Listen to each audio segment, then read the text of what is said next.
bonsai, aby sme vnímali celú jeho hĺbku, výšku a pohyb, tak sa pozeráme, musíme mať pohľad vo výške 3/4 kmeňa. To znamená, tu by sme mali mať oči, aby sme videli každú jednu vetvičku.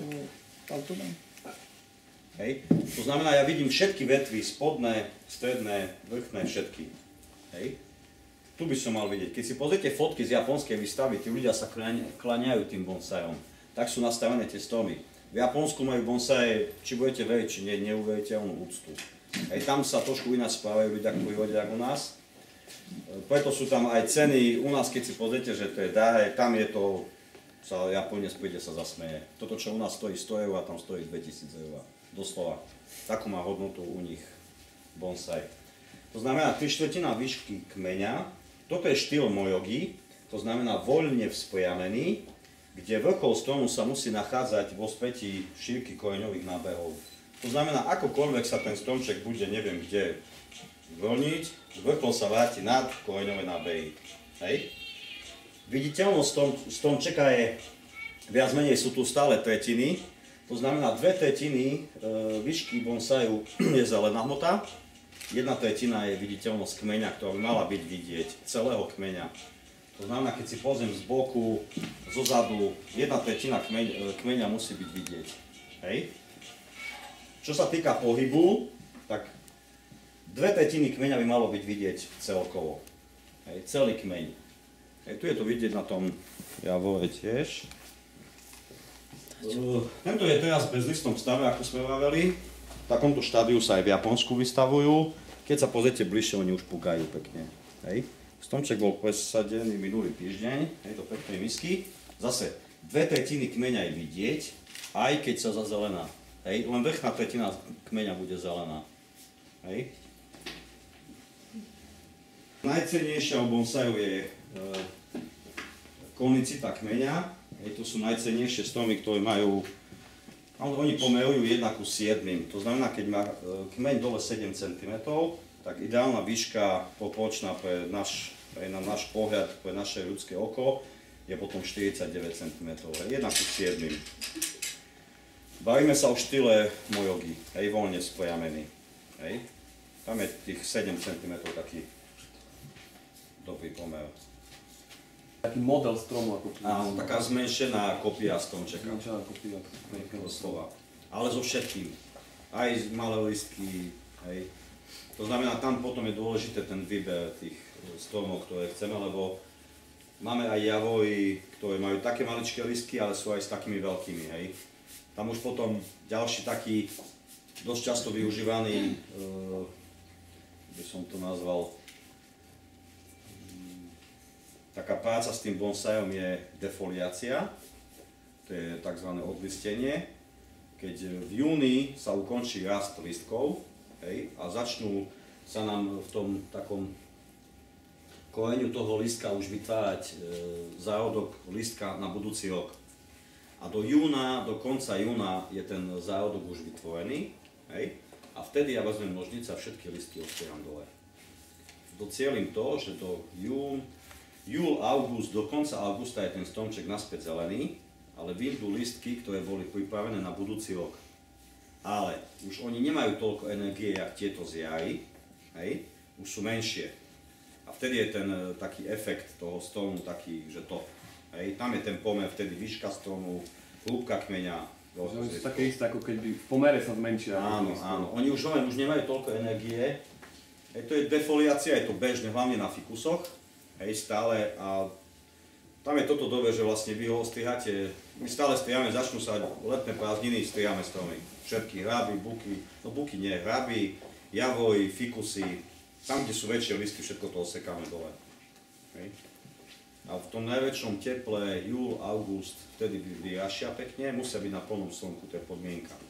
Hej, ináč, zase strom musí byť v top stave, musí byť zdravý, hej, to nesmiete robiť na nejakom stromčeku, čo ledva žije. Tam to musí byť zdravý strom. Pokiaľ si chcete vytvoriť zbierku bonsajov, vonkajších, izbové bonsaje sú taký vstup do bonsaistiky, hej. Keď ti vyschne 1, 2, 3, v pohode mne ich vyschlo 7. Kým som sa naučil, že aj prílišná starostlivosť zabíja. Hej, 7 stromčekov neodišlo. Také som mal, všetko. Tam som stál, som sprejoval, odišli, hej. Takže ja som si cestou prešiel, keď niekto povie, že nedá sa. Dá sa, hej. Najlepšie, čo ťažko ľuďom vysvetliť, je, že najlepšie stromčeky u nás sú fikusy, hej. Znie to úplne obyčajne, ale tie fikusy sú u nás v Európe, hlavne aj u nás na Slovensku už ak... Ja som malý chlapec a sme mali doma fikus, hej. Tie Benjamíny, tie také špicaté listky, každý to mal, hej. Oni vydržia veľa. Keď sa im niečo nepáči, zhodia listky. Hej, stále. Ja pamätám, rodičia sa hádali a fikus opadal. Tak znášajú všetko, hej, také sú. Takže fikus je taký začiatok. Pokiaľ sa mi dá ísť fikusom, potom môžem ísť do niečoho iného, hej. Ale nezačnem s pepolníkom, hej, ten je síce super, keď počúchate listočky, tak cítite červené korene, hej, cítiť silno. Ale zase má v zime chlad, hej, chladnú miestnosť, čo my v byte asi nezabezpečíme. Pokiaľ sa pustíte do vonkajších bonsajov, je to už niečo iné, to už je iné dobrodružstvo. Tam ako tiež pestovateľ balkónový doporučujem, čo sa týka druhov, niečo čo kvitne. Hej, nejaký hličnan, ktorý je aj v zime pekný, nejaký japonský javol, ktorý na jar napúka pekne, na jeseň zmení farbu, listia. Hej, to vymyslov sveta sú tie javoly, červené, oranžové, nádherné sú. Hej, takže si spravím takú zbierku z každého, na každom ročnom období nech je niečo zaujímavé. No a zase od toho závisí, aký mám balkón. Pokiaľ si ho viem zatieniť, ja som mal také siete, zatiahol som. Ihličnany, dajme tomu, že všetky ľúbia plné slnko a listnaté stromy, buky, duby, hraby v pohode, hej, ale tie javory už treba chrániť. Bonsai doslova znamená strom v miske, kde bon myslím, že je miska a sai je strom. To je doslova, tam nie je žiadny nejaký ten iný význam, je to doslova strom v miske. Doslova ako všetko pochádza z Číny, hej. Aj čo nevieme, všetko je z Číny. Toto vám presne neviem povedať kedy, lebo to už sú také otázky, ktoré veľmi ja ako neevidujem. Prvé, čo bolo, boli kamene, čo si ľudia začali nosiť z prírody a až potom do tých takých, mali také misy pekné s kameňmi. Hej. Oni si vlastne chceli nejak približiť nejaké pohoria. Dneska to je iné, dneska je internet, fotky na Facebooku, všade vidíme také zákutia sveta, kde sa nevieme ani dostať, hej. Ale vtedy to bolo iné. A vtedy, keď niečo také videli, nejakú časť nejakej skaly, hory, lesa a toto si chceli vlastne doniesť domov, tak si to spravili v menšom. Hej, tam bola celá pointa tej veci. Neskôr sa začali do toho zapájať už aj rastlinky a potom to vlastne prevzali dosť neskôr až Japonci a Japonci tam dali taký šmrnc tomu. Hej, Japonci nahádzali tie kategórie, aké sú bonsajov, to znamená spriamený bonsaj, to je prísnehovný, šikmy, kaskáda, polokaskáda, lesiky, je ich veľa tých druhov, hej. Prísne rozložili tie vetvičky, ktorá kde má byť, aká má byť dlhá, aký má byť vysoký bonsaj, hej, zlatý les do toho hodili. Takže tam tí Japonci to fakt dotiahli, preto keď si viete pozrieť niekde na nete japonské bonsaje a čínske bonsaje, tak tam je veľmi veľký rozdiel. Tí Číňania doteraz dávajú tomu takú voľnosť, hej, Číňania skôr také umelecké bonsaje majú, hej, až také atypické tvary, hej, že niekedy až pozeráme, že to nie je možné. A Japonci skôr učia, že treba hľadať ten vzor stále v prírode, hej, stále chodiť s otvorenými očami. Stále si treba uvedomiť, že ten bonsai je vlastne stromček v miske, ale to neznamená, že vykopem niekde strom a dám ho do nádoby. Hej, on musí vyzerať ako zmenšenina toho stromu. Hej. A tam tá práca s ním je veľmi dôležitá. Každé 2-3 roky vybrať vonku z tej misky, vyčistiť tú zeminu vonku, dať mu nový substrát, pozastrihovať tie korienky, tú korunu udržiavať. Hej. Preto sú bonsaje, ktoré sa dožívajú 500, 600, 700 rokov, sú zdokumentované v Japonsku. Nevyčísliteľných hodnot. Hej. Tam tá starostlivosť je taká veľká o tie bonsaje, že v prírode stromy sa nedožijú takého veku, jak tie stromčeky v miske.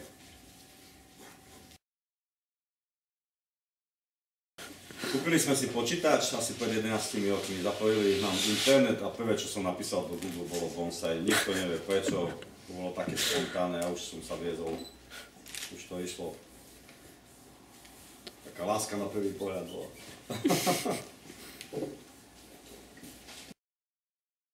Bonsai tu asi je, neviem, asi ten javol tam môže byť. Môže mať okolo 30, no viacej nemajú staršie cez 100, máme tam olivy, smreky z Japonska, máme z Hokkaida, tie sú nádherné, je to slúži na kusky. Každý jeden je výnimočný. Každý jeden je výnimočný a to pochopíte vtedy, keď sa o ne budete starať. Výnimočnosť, takto.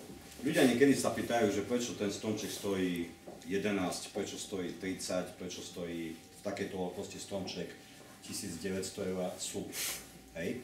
Je to o tom, že vy keď si ten stromček vezmete domov a budete sa o ňo dennodenne starať, tak potom pochopíte, že vlastne vy ste si k tomu stromčeku nadviazali nejaký vzťah. Hej. Je to dennodenne polievanie, idete na dovolenku, musíte sa o to starať, niekde to dať niekomu, hej. Tam vzniká ten vzťah. Potom vám je to jedno, že či to je fikus za 11 €, alebo nejaký dovoz z Japonska za 2000. Vy máte k tomu stromčeku vzťah. A ja prídem o pol roka a vám poviem, vieš čo, predaj mi ten stromček, koľko si za ňo dal? 11? Ja ti dám 15. Ja sa s vami stavím, že ani za 100 mi ho nepredáte. Nedáte ho. Hej. To je váš taký koníček, staráte sa o ňo.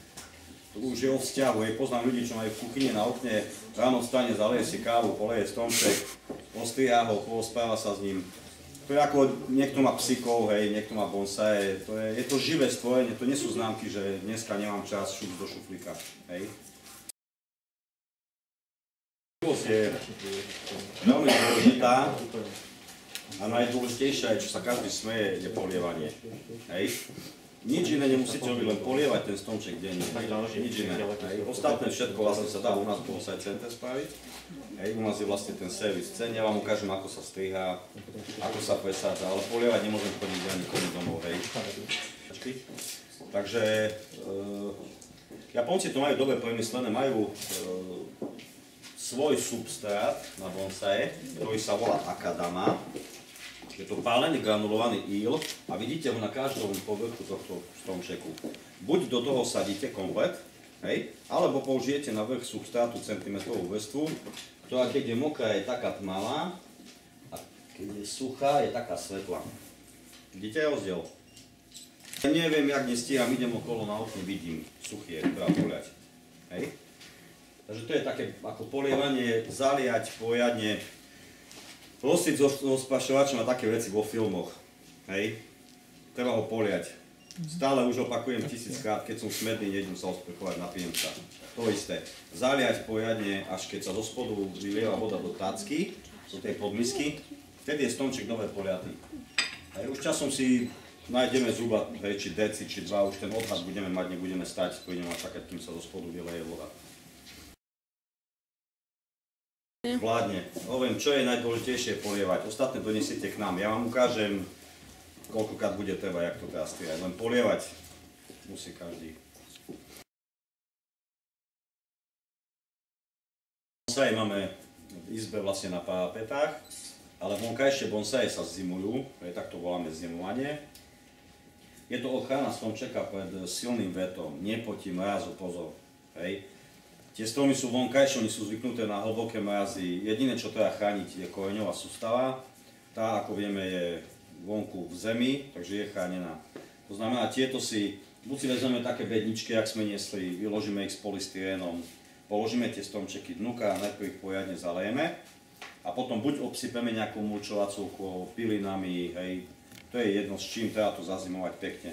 S tým, že treba dbať na to, že pri ihličnatých stromoch tá zelená korona musí byť vonku, nesmieme ju zasypať. Hej, oni v zime síce pomalšie, ale fungujú. Listnaté stromy, jak je ten javo, tie môžu byť v zime aj v tme. Tam keď opadajú listky, už nemá ako pracovať fotosyntéza, takže studená miestnosť, hej, mráz a tma, tam môže byť kľudne. Hej, len ihličnaté musia byť na slnku, lebo ináč by vyschli. A keď je také vlhké počasie, ako bolo teraz? Polievame, ja som polieval. Aj keď sú vonku stále? No, lebo my nevidíme tu, hej, toto vyzerá mokré, ale môže byť z vrchu, hej, taký ako opár a dole môže byť zemina suchá. Hej.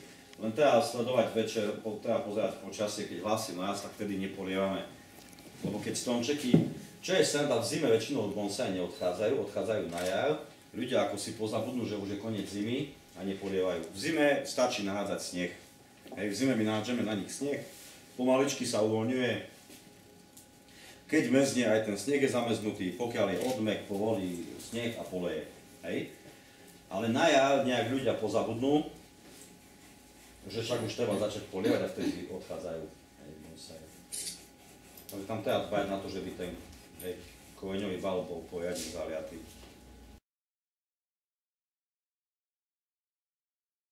Hej, dá sa. Sú menej vhodné, gaštán, orech majú veľké listy, ale viac menej zo všetkého. A doporučujem, teraz je jar, keď chcete, dá sa ísť niekde, keď vás nechytia aj do lesa, niekde na kraj, viete si vykopať nejaký malý hráb. Teraz je čas, aj kým ešte nemá listy. Hej. To znamená, nalievajú sa teraz puky na tých stromčekoch, jak som tam ukazoval, teraz je ideálny čas na presádzanie. To znamená, nie hoci kedy idem na huby, vykopem stromček, lebo je pekný. Hej, to takto to nefunguje. Alebo začať niekde v záhradníctvách, majú tie malé hrábiky, javory, buky, duby. Čiže si môžeme vypestovať vlastný bonsai? No samozrejme, hovorím, to nie je nič. Skúste sa k tomu postaviť, že idem si vypestovať stromček v nejakom kvetináči, hej. Lebo to je vlastne to isté, idem pestovať bonsai, hej. Len to bonsai, ako už pre nás, čo sa tomu dlhšie venujeme, má taký iný zvuk to slovo. Ja mám u seba asi 30 rastlín, s ktorými pracujem, ale pokiaľ by prišiel nejaký človek, čo sa v tom vyzná, sa ma spýtal, koľko mám bonsaiov, tak mu poviem, že mám možno, že 5. Hej. Vy keby ste ich videli, bali by ste ich všetky, hej, ako laici. Hej. Ale ja už ako skúsený, už pre mňa bonsai predsa len, už ten strom musí byť v tej nádobe aspoň 5 rokov. Hej, nie, že vykopem z lesa a fúknem ho do misky, lebo však hej, mám stromček v miske. Takto to dá sa začať, ale už takéto stromčeky ani na výstavu. Tam už skúsený človek vidí, že tie rany, ktoré sa strihajú na tom kmeni, sú už pozaťahované, hej, tie väčšie rezy, že už tam je také jemné vetvenie, už tá práca na tom strome je viditeľná. Hej, už je bonsai. Najideálnejšie, hlavne tu v Košiciach, sú ivečnaté stromy, borovice, malé mugo. Dnes je vera, to isté sú borojevky. Preto vám ich doporučujem, lebo ľubia slnko, ľubia teplo. Hej, u nás je teplo, či chceme, či nie, u nás je strašne teplo v Košiciach. Hej, v Prešove, tam už je to iné, ale u nás toto. Pokiaľ máte možnosť, že viete si balkón zatieniť. Ja predpokladám, že v bloku bývate, viacej bývame v bloku. Keď máme možnosť, že si vieme zatieniť, tak už potom nejaké tie japonské javory. Tie v lete potrebujú tieň, to mám z hory. Ale samozrejme dajú sa dulovce, dulovec čínsky. Tieto sa sadia, čím budete veriť, či nie, na každom sídlisku, jak vidím. Vonku sú posadené. Hej. Starší ľudia to poznajú ako bižalma, dula. Hej, to je toto. Hej.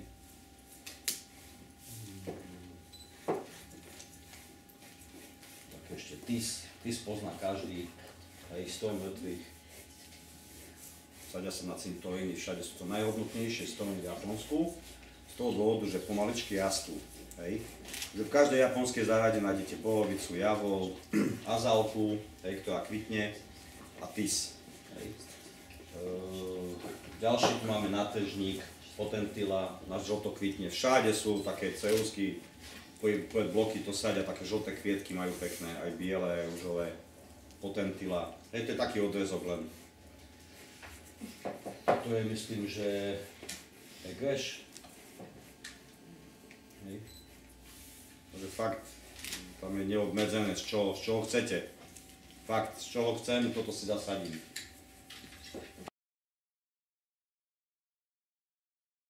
Tie plody, to už... Nie, také sú horké, dajú sa zjesť, ale máme jablčka, také malé jablčka. Máme pekné, no. Máhure máme. Aj tie dule? Tie dule to, väčšinou my to ostriháme, hej. Ale zvykne byť jedna dula, ale to... A to farebné, čo je na nich, to je čo, kvet? Kvety. Aha. A oni tak inak kvitnú? Tak oni sú malé, hej, tak kvitnú tieto. Tieto sú japonské. To ma zaujalo, že nemá to listy. No ale stále má to- prvé idú kvety. Prvé idú kvety? pri Všade. dome? Vážne? Aj po jabloni. Vážne? Hej, čo máme malé jablonky, prvé idú kvety. Čo som nevedela. Prvé idú kvety. To isté je karmona, keď opadá.